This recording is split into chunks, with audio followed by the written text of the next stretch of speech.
One of them went to pay because he always used to pay cash for one and card for the other. Yeah. Welcome to Break the Hairdresser, the show where we take your favourite hairdressers and pit them against their least favourite services in a warm, nurturing and often quite hostile environment. Today we're going to meet Asha, whose lifelong fear of salt and pepper is going to be tackled today, and let's hope she does a great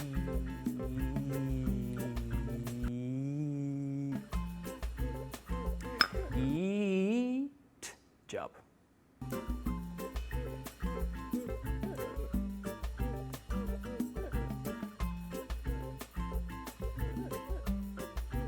Hi, I'm Asha. I am a colour specialist that lives and works in West London.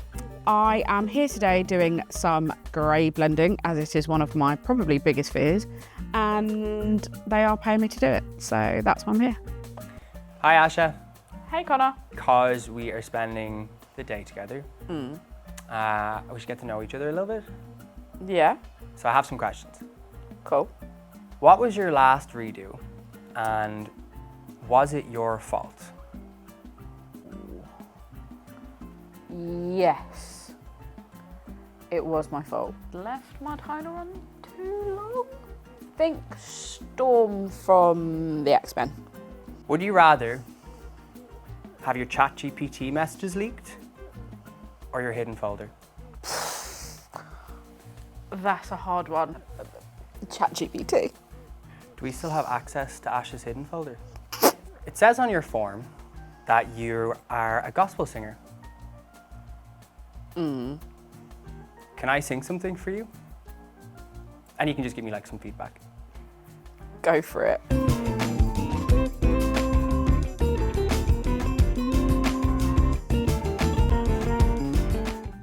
The voice of an angel. Thank you. What is your unpopular hairdressing opinion? The MBQ should be teaching all forms of hair. And curly hair shouldn't be a specialist subject, if I'm being honest. Why did you pick today's technique? Grey blending isn't something I normally do. So Do you not like old people? Are you ready to meet your model? Let's go.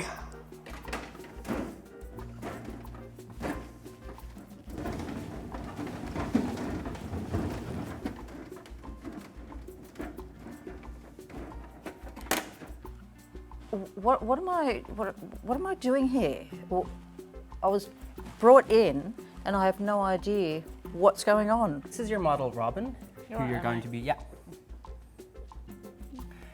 looking after today. So Robin is in for a little bit of grey blending. We can see there is a little bit more of kind of a route from what looks like solid coverage, solid colour, and we're going to do it together. First of all, have a little consultation, have a little chat, and then we'll go through like initial thoughts. Hi Robin. Hello. Lovely to meet you, even though I've already met you this morning. So, No, you haven't. what is your end goal with regards to your hair, and what is your kind of idea for today? Well, now that I'm slowly going grey, I think that I should embrace it and blend that in with the blonde hair. I just want to be age appropriate, and if you can, a nice style to go with that as well. Okay, cool. Have you got any inspiration or anything like that? Helen Mirren? Ooh. Are we thinking haircut wise as well? Oh, yeah. Yeah, are we talking this era now? No, 10 years ago. I would potentially cleanse it, like a gentle cleanse it, and then see what's underneath and then tone it to match this to that. I might be completely wrong. You will get a beautiful result, but you're still going to have a little bit of regrowth.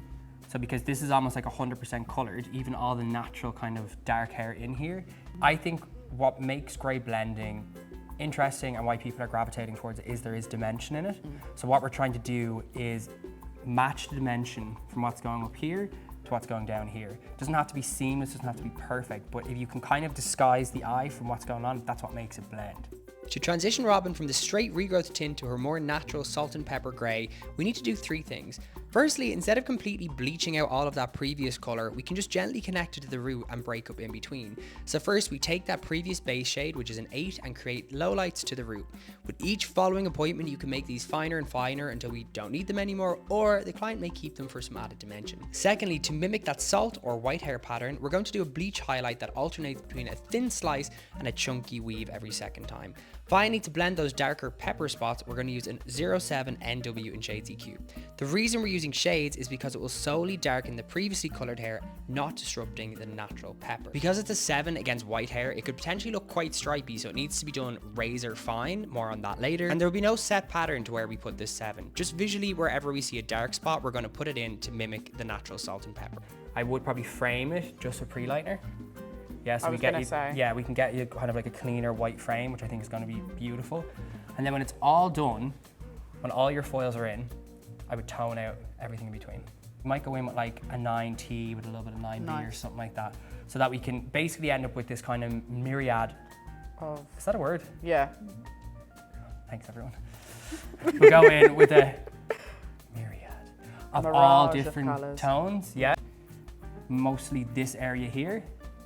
That's probably where you're going to need to put a couple of your 7 NWs. Yeah, especially on this bit here, because it's almost like that. Let's say if I go to create a fine weave, I could think that I'm doing something really fine here, okay? That looks super fine, doesn't it? Would you agree that's fine? Yeah. Now, let's flip it up, and now let's look at the parting. Because we've gone deeper into the hair, when that actually falls, it actually takes up more space on the parting than what you think. Even though it's less hair, the distribution spreads out more. So if you imagine if you've done 3 or 4 of them, let's say back to back, which you won't, but let's say for example, and you've got some highlights in between, that could actually look really stripy, even though it's less hair. I'm thinking 90s highlights. Do you know? Whereas, 90s highlights, which I do love. Whereas when I would be doing my 7NW, I take it as a slice first, and then I can actually be a little bit more loose with how I weave it, because I know it's not going deep into the hair. Right, Does that make sense? Whenever you're doing a slice, always fan out a little bit, because what happens is these points get pinched and they pull towards, and you end up with a bit of a root. And funny enough, around here is where I actually start to drop the board. It's just for the back section. What we're doing here is a slightly lighter shade, so it takes a bit more consistently. I'm gonna hand this over to you now. Okay. You're gonna just follow that pattern the whole way up, either side, and then that's gonna create your baseline blend. Then we're going to go in and start doing our precision work then. Are you timing me? Yeah, so in the interest of not overthinking, I'm going to give you 30 minutes to get to that top section. Best of luck. Okay. I won't speak, I'll be silent. Sorry. So today is actually going relatively okay. I am doing a grey blending technique that I've never done before, but I'm not actually allowed to speak to anyone. They've taken my phone off me. Hey,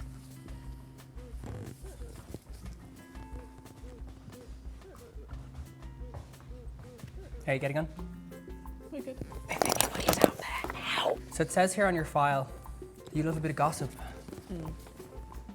Have you brought me some? Okay, yeah. Tell the room, tell the camera. So one of my clients was having an affair with his secretary, and it all got blown up in my salon. And why your salon? Because the wife and the mistress were in the salon at the same time. And when one of them went to pay, because he always used to pay cash for one and card for the other. Yeah. So he had diverse income streams for each one? Yeah. I love it. And the card that he paid on for his wife wasn't working. So we had to call him to get the payment while both his wife and his mistress were in there. And they heard the name? Yeah. And what did they do? Like in my head, the perfect feminist answer to that is that they both like joined forces to I don't know, we never burn the house to the ground. We never saw them again after that. Any of them. Any of them. Oh my God, I could never have an affair for the admin. I'd have to have like separate Google calendars. One moment I'm walking down the street, next moment I'm here, I have absolutely no idea where I am. Toning's going well. Fabulous. Still got about 10 minutes left. About that, yeah. Do you want to play a game? 100%. Let's go. So, prior to today, we asked the Instagram following to give us some of the craziest stories, craziest things that their exes have ever said to them. We then also asked separately for people to give the craziest things a client has ever said to them. And I'm gonna read these out to you, and you're gonna tell me if you think a client said this or if an ex said this. Okay, You win nothing, it's just glory. that's fine. Will you be my 8th girlfriend? That's 100% an ex, right? No, that would be a client. I'm unsure. I'm gonna go client. You are correct. That was a client.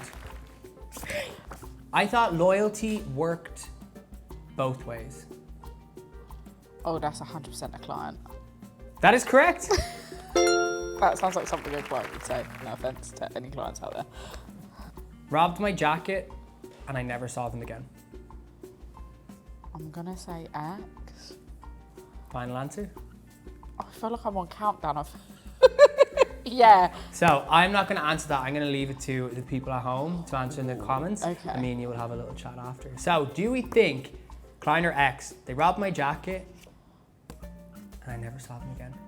And Asha, if you want to get that rinsed, I'll meet you back inside and we'll see how it all looks. Amazing. So, Asha, I'm going to get you to come into this room and present to this enormous crowd of familiar faces, and you have 30 seconds to tell the crowd what it is you did. Come with me, Robin.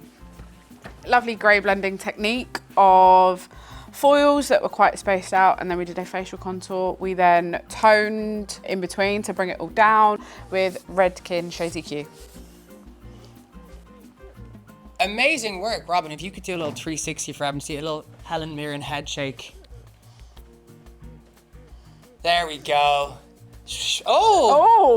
And for all of your triumphant efforts, I do want to hand you over this prize. Thank you. There's congratulations on it. I love. Thank you. Thank you. Well, what a surprise that was. I was dragged in, I didn't know where I was, and then this was the outcome.